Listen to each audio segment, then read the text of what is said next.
Hey everybody, it's Catherine Perry, the Big Vision Coach, and welcome back. We are in video 3 in our series on mastering time and some concepts of time. Now, before we go into this, we need to understand, kind of where we've gotten so far. Right now, we've really expanded out our consciousness to think about what is time. Like, hey, time itself is perception, and based on different levels of consciousness that we're operating at, we're going to have a different perception of time. And so we're going to have different control experience of time, and we're going to be able to use time, work with time, and even have control over time in a different way, depending on what level of consciousness we're choosing to operate from. Now, as part of the One Command community, we are always talking about brain waves as levels of consciousness. If you've taken any of the one day, one command trainings or commanding wealth or been part of our circles,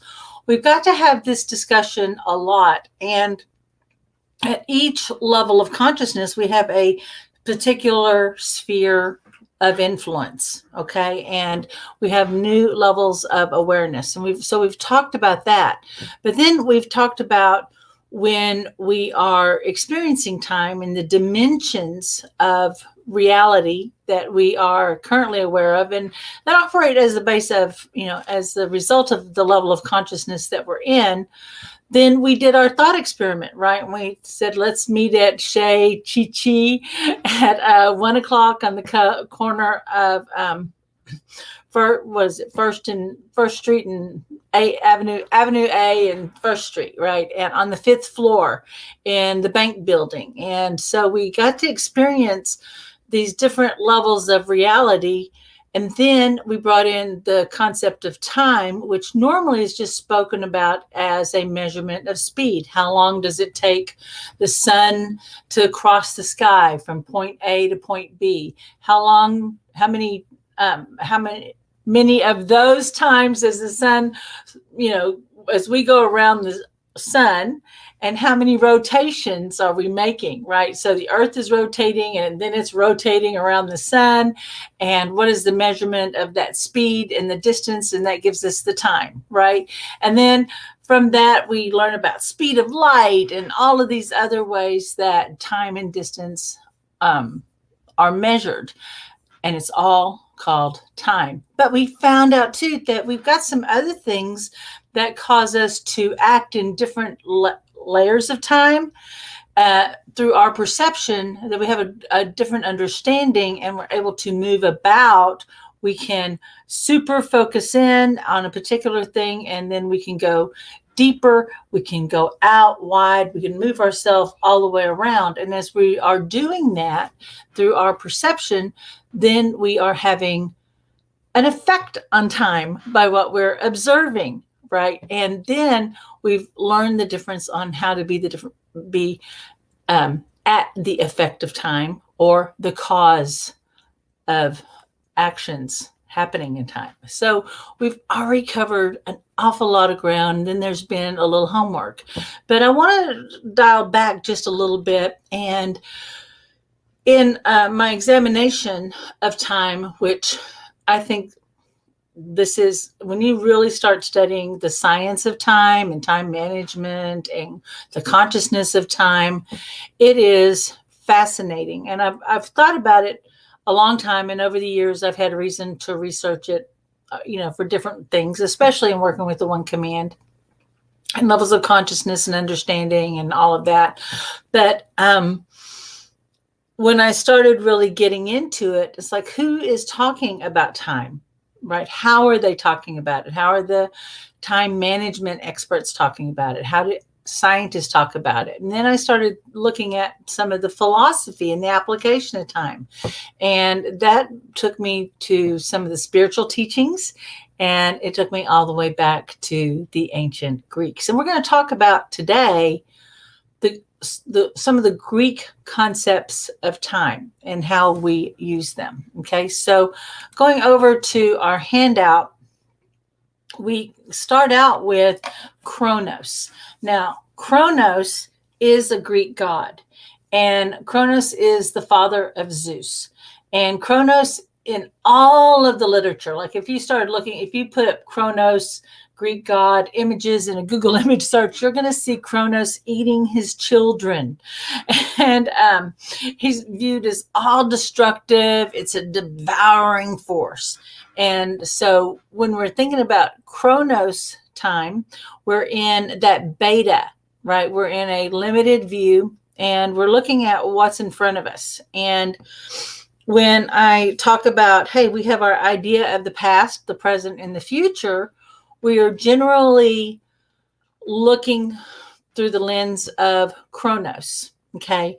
Now, Chronos is quantity. How much time are we going to do it? It's usually measured in minutes, seconds, minutes, hours, days. It's finite. So it's thought of as the time that we consume.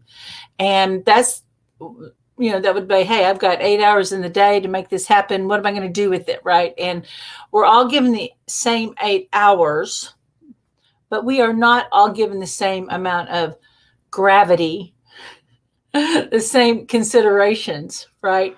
But that's another discussion. But we all have that. This is also the time you can't get back.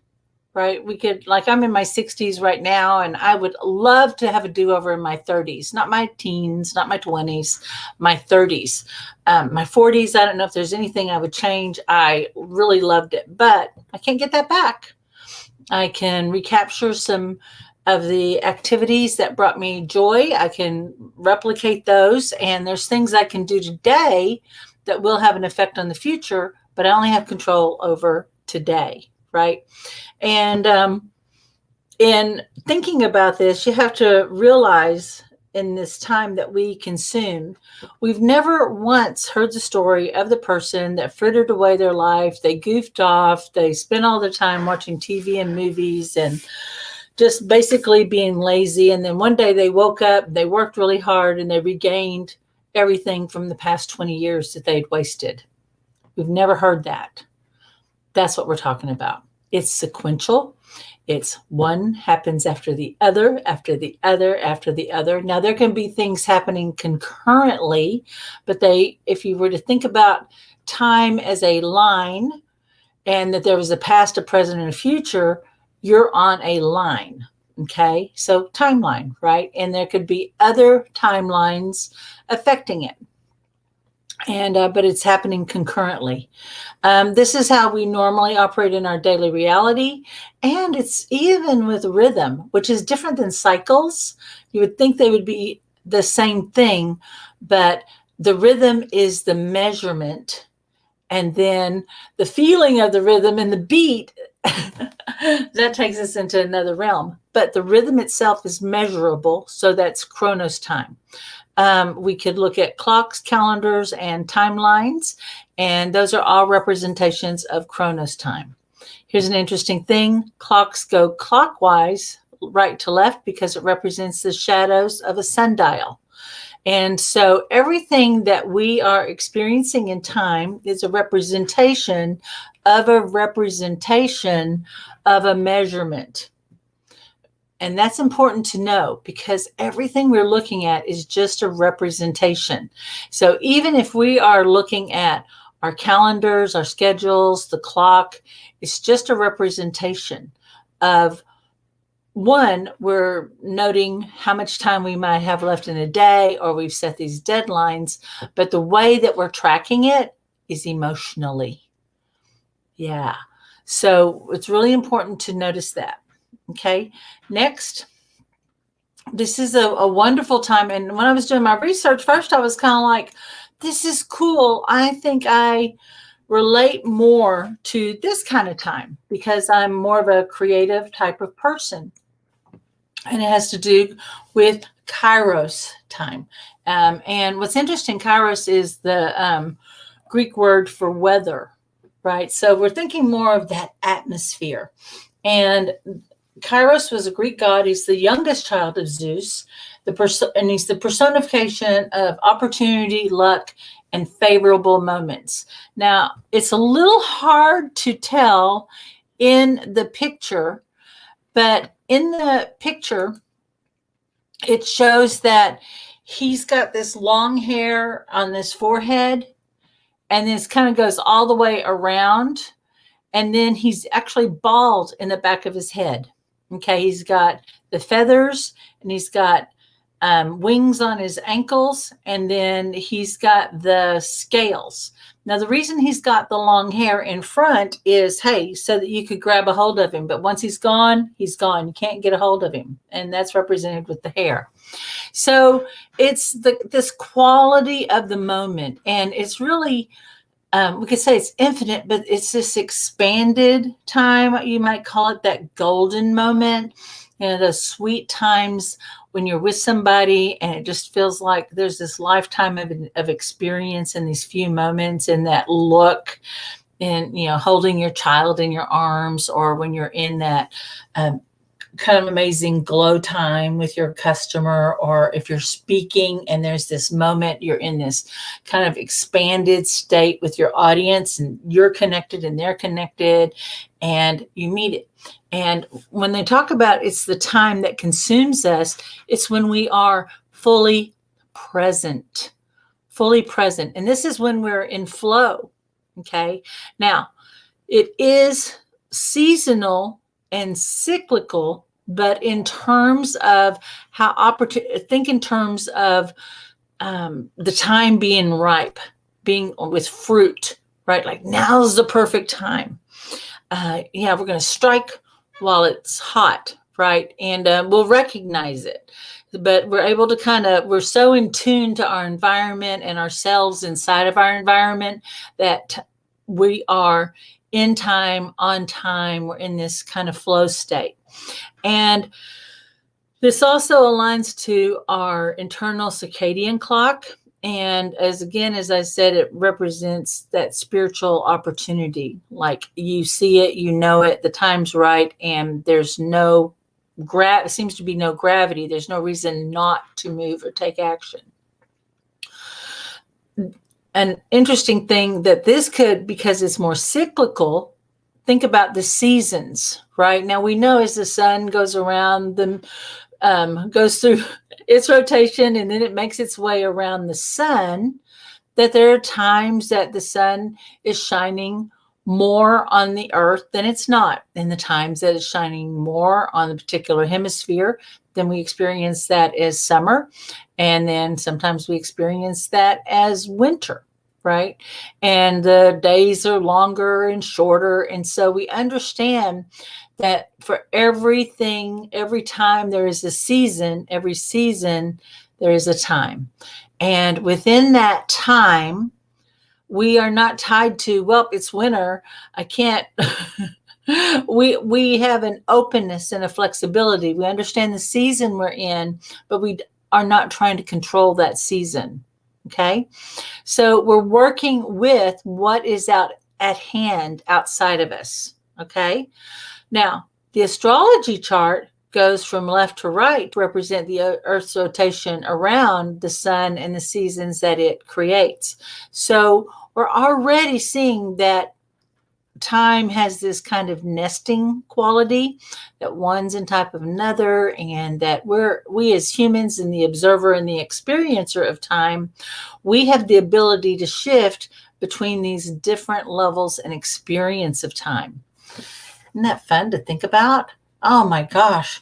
Just if you can allow yourself, and very often we have to say, I can't think about that now. Now's not the time to think about it. And if you're worrying, you are thinking about something out of time. If you're anxious, you're thinking about something out of its time, out of its season. Yeah, I know. One of the qualities, and I'm only going to get to spend a moment here, of this Kairos moment, and it being cyclical, this is really how the different stages of how we experience it. And you could actually start here I can't mark it with I don't have a pointer, I don't believe, with this system. But if you look at Kairos moment, there's the star, and down here to the immediate right, you see observe. And now we're going down, it says reflect, discuss, plan, account, act, observe. And an interesting thing is built in here. There's actually an inner cycle of belief, repent. I'm like, what the heck is that about? Well, we often take actions based on a belief, and we're taking wrong actions based on, sometimes, actually, let me rephrase that. Sometimes we're doing the right thing for the wrong reason. Sometimes we're doing the wrong thing for the right reason. But we're always taking action, and then all we can ever know is the result. Okay. And if we had a wrong intention, or we took wrong action based on wrong information, within this moment, there is always a time to repent, to say, wow, I made a mistake. I was driven by my ego. I was running fear. I was trying to take control, or, gosh, I was just reacting instead of acting. I felt powerless. But you get to repent. You have a moment to look at it, revise it, say sorry. And it's a moment to do over. It's not really about, here's the time that we're going to go into shame and blame. This is a time to observe. We're going to reflect on it. We're going to discuss it, right? And then we're going to come to a new resolution. And if you start working in this cycle, and you realize what happens is a lot of people are doing things in the wrong order. And this creates a lot of stress and upset. Last year, if you've been in my world, you know that last year, my beautiful daughter Lauren accidentally got thrown into the pecan and candy business because at Thanksgiving she had made some pecan treats for her husband and wanted to share them with him, and made 3 different kinds of pecan treats. We have 9 pecan trees on our property, and so we got a lot of pecans. And we've been sharing pecans with friends and family. But this year, Lauren wanted to do something for her husband, and she made some spicy Cajun pecan. She made some that are like powdered sugar ones. And then she made some that were, they tasted almost kind of like hot chocolate. They were amazing. But she made these 3 different kinds, and her husband liked them so much he took them to work, and he was eating them at lunch on his lunch break, and people said, "Oh, tell me about that." "What is that?" And he said, "Oh, my wife makes these." And they said, "I would love to have those. How much do you charge?" He said, "I don't know, $20 for half a pound. I don't know." And he said, "Let me go and ask my wife." And next thing you know, a pecan business is born, and they're making pecans, selling them first at work, then put it out to the world. Hey, who wants to try this? And then she launched her pecan business at Christmas. Actually, last week would have been a year anniversary, and just saying, hey, let's set a table up. Let's see who buys. Let's see what the people think about it. Turned out it was a hit. People started posting there. She went in our little local town, Burke Burnett Rants and Raves. And then she went to the farmer's market, became kind of a hit at the farmer's market. Things were starting to grow. And then the COVID hit. Well, one of the things that happened during this, Lauren wanted to find other ways and other things to do with pecans, because nuts and pecans, that's kind of a winter thing. And she's noticing after the holidays, the interest had gone down. Okay. And so she started making these different desserts and started experimenting with truffles, and then went and bought all these molds, did all of this stuff, and started making chocolate truffles. Let me note that my daughter Lauren is not a chocolatier. She's never taken a class. She just knows how to, she is a good cook and she can follow instructions, but really has a really great intuition about it.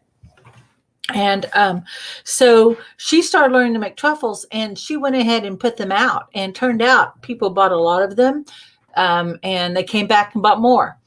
But then she started looking at the price point and going, my God, I spent, all these hours on this, but it didn't make quite enough money. What was I thinking? And then she was feeling overwhelmed, and she went into shame and blame. Okay. And she was feeling really sorry that she had done that. And I said, honey, I'm afraid you get that from me. It's like, hey, I got this idea. Let's go do it. We'll make it happen. And the thing is, money does love speed. And when you do get that idea, you want to take quick, fast action. But at the same time, she kind of did things out of order. I said, usually people, when they think they want to sell something, they learn how to do it first. Then they test it, right? They go, how realistic can I do it? Let me test it. And then they say, let's take it out to, let's test it a little bit, get some feedback. We'll perfect the recipe. And then now let's take it to the next level. Who do you know? See what your friends think about it. And then get the feedback, refine it a little bit, and then take it out to the world. And then they've done research, and here's what the price point should be. And this is what, is expected. And this is what good packaging and all this looks like. She did all of that. We're talking about coming up with the packaging, everything else. Now, I was helping her. I did a lot of the branding, and I was like chief, cookies, pecan stuffer and stir. That was my job. But I handled a lot of the branding. I set up a lot of the internet stuff for her and handled the Facebook page, all of that. But I said, most people do this in a little longer time, in a little different order, and they're neutral and they're curious. You've put a lot of time and pressure, and you've got this idea of perfection, and you're measuring your results, one against the quality of your food, but the results of what happens when people sell things against people who have spent years, one, perfecting the craft, two, perfecting the business and, their market and the relationships and everything else. And then they put it out there. And so you've really got to acknowledge that what you created was incredible, given the fact that you brought in this whole other new level of your business and started creating this in less than a week. Less than a week she did this. So it was an incredible accomplishment. But then when she looked at the results, she was like, oh my God, what was I doing? That's not, the price point's not right. And so very often we get trapped in this feeling of repenting, right? Of the shame, the blame that we did it wrong.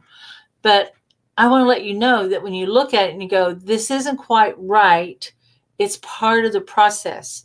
It's not your bad or what you've done is bad.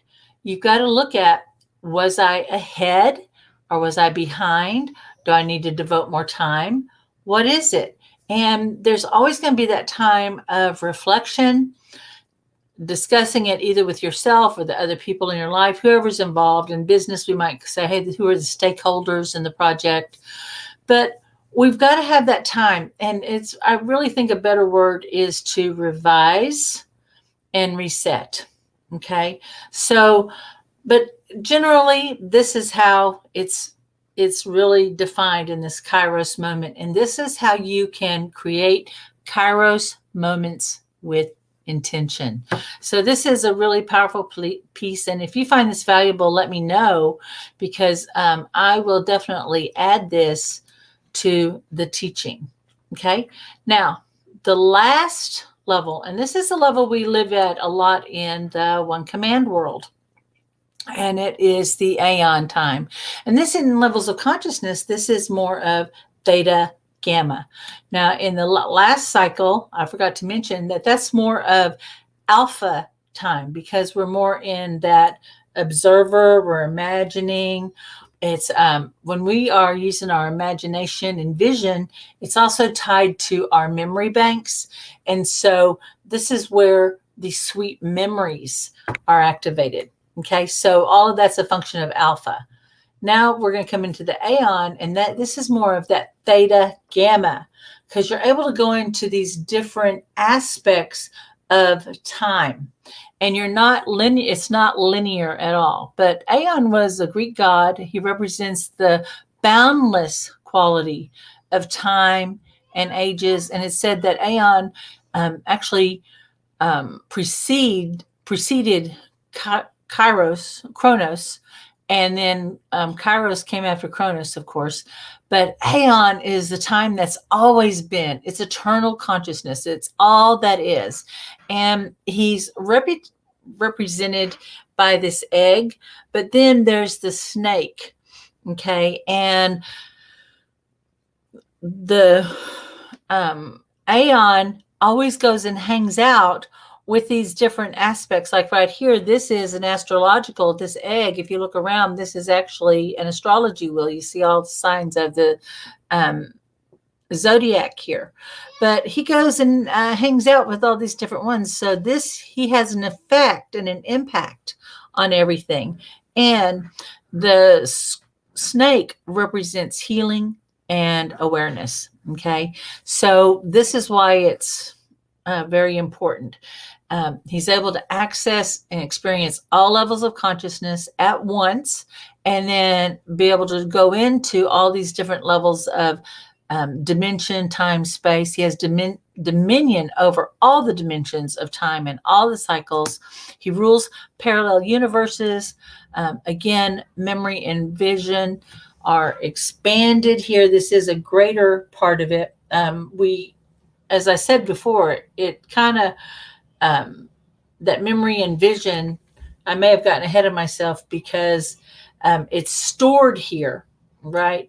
But we access Aion through our memory and our vision. And then also he's considered the God of forgiveness.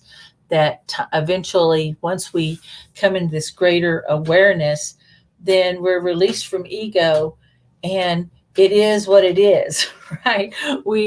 There is, all paths lead to him, and there's never separation. And when we're operating in that greater level of consciousness, that is operating in theta. And then through our power to be that observer, then we start having an effect on consciousness. Okay. So this is all I'm going to talk about on these different levels of time right now. But the only thing that I'm going to say about this is, just like my daughter got ahead of herself and she kind of screwed up on the cycle. She tried to compress a little too fast instead of stretching it out, instead of giving herself that space. She had a good idea. She had a good intention. She saw a problem. She wanted to solve it. That one, she noticed the pecan sales were starting to slow down, so she wanted to create a solution. Her beta brain said, pecans going candy, let me make candy. Right? But then she kind of got into that beta action, and that created a lot of pressure for her. But if she had come back to what her original intention was on looking at her business and gave herself time to go into her greater awareness and look at her business as a whole, and looking at the realities of her business, looking at her own existing schedule, okay, because during this time, she's still working a full-time job, 2 kids, and had a pretty full life anyway, and then the business on top of it, right? And her intention with the business was that she knew that she had a layoff coming pretty soon in her business. She does medical billing, and she's on contract jobs, and they end periodically. And she knew that she had her job was going to be ending probably the end of January, if not February. So she wanted to create a second level of income. Well, what happened was all of her time and energy went into the business, which that seems like a pretty wise thing. But when she got into trouble, she started doubling down and going down. And then she added more work. And this is the point. This is what the beta brain does. It goes, oh, if we cooked a bunch of stuff and we sold it and we make money, if we make more money, we got to cook a bunch of more stuff. Oh, no, well, I need to get more and more and more. The beta brain just keeps creating more. But what she needed to do and what she eventually did was, hey, let's come back up. Let's stop. What is the intention of what it is that you want to create? Why? And what's a better way to create it? Great. Here's what I want. Okay, so I want to create a second level. I want to create a reliable income, a second reliable income. Okay, great. Now let's look at Chronos. Okay, so in the amount of time that you have, realistically, how much time could you give? Okay, that would be, looks like I could cook on Saturday and Sunday, and I could probably do one night a week. Great. So in that time, how much can you actually produce, given that we have to apply heat, stirring, putting things away with our current resources? And so then once she went up and aligned back in, then she could come back down and do a thoughtful, realistic analysis. This is what I'm telling you. She could do a thoughtful, realistic analysis. But if she's running from emotion and stimulating the beta brain, it wants to add, or completely shut it down and run away. Because an overwhelmed mind, a confused mind says no.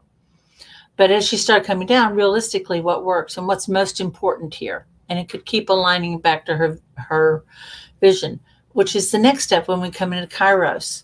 Like, okay, so you create this. Why are you creating it? What matters when you, as a result of creating this, what do you want to have, be, or do as a result? How will you know? Then it's like, yeah, I want to create these good moments when my customers eat my food. In fact, she said she wants to watch people have that the O face when they bite into the chocolate. That was the goal. Like, or if they ate one of her treats, she needed to see, oh. So the O face, when she saw that, she knew she had the right combination. But what she didn't realize, guys, and a lot of times we as creators forget this, that we got to create our own O moments. And it's from that O moment that we're creating within ourselves that we'll be able to create that result for our customers or whoever's in our life, right? It starts with us. But she had gotten to the struggle. When she got back into alignment with that, now they don't want, your customer's not going to want to buy your stress and angst and your exhaustion. What do they want to buy? They want to buy your happiness in creating this. So let's align back to that creativity. When she did that in this Kairos time, it expanded her capacity, expanded her creativity. Then there was this more sense of joy, and she actually got more done. Then when she started going into that, and then she's going, okay, great, I love this. What else? Where else? And then she was able to access, other training or the research, everything that she started learning from all the spheres of influence. When she needed to know about truffle making, she found a recipe that made sense to her, and she was able to adjust it. In fact, she did this incredible thing with the cheapest materials. I don't know how she did it, but she was able to take two really cheap materials, and it was as silky and as delicious as any fine European chocolate I've ever had. Okay, I don't know how she did it, but she found the magic. When she expanded into that happiness and that joy, that started expanding, and then she started meeting the joy in her greater area, right? And then she was going, who else enjoys food this way? And then she started kind of tuning in. It's like, in our little podunk area, we still have some high-end restaurants. There's country clubs. We have access to the internet. And then she can move herself around in her consciousness, her thinking, and her planning on where are those people. And then she could start thinking about those alliances.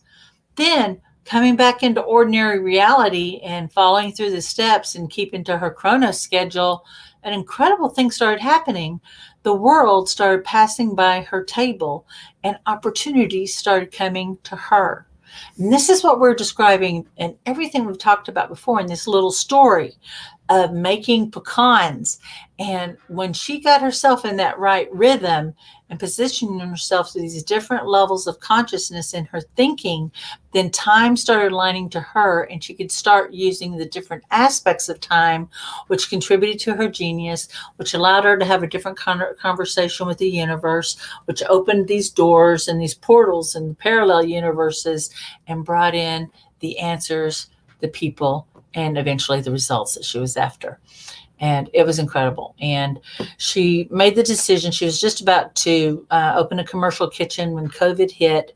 And she made the decision to back down because we didn't know exactly what was going to happen at the start of this. And first we thought we were going to wait a few weeks. And so the business is not dead, but it is in winter right now. And she's still spending time planning and better preparing herself when she comes back out. And very often when there's been an ending like that, and this is the last thing I'm going to say on it, we always think that we are starting over every single time.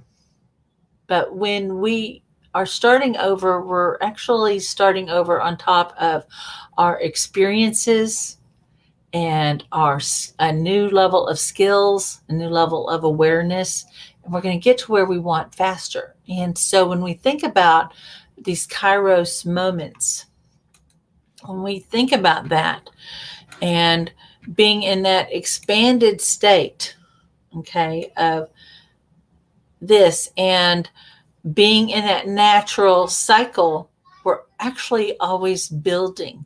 We're going deeper and it's more efficient. Just like when a tree and you first planted that seed, and there's the time that it's having to spend all of its energy breaking through the soil, and then there's the time getting tall, and then the time getting building up its strength and its reserves, and the trunk of the tree starts getting thicker and thicker and maturing, and then there's enough nutrition to where finally the tree can bear fruit. Okay. And then there's a time of pruning. And then there's this point in the pruning and clearing the tree. It looks like we almost killed the thing, but it's never dead. And in the spring, in the ripeness of time, here comes the fruit.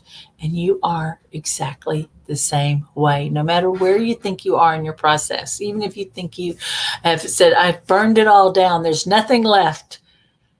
You are just in the winter of your season of creation, and springtime's on its way.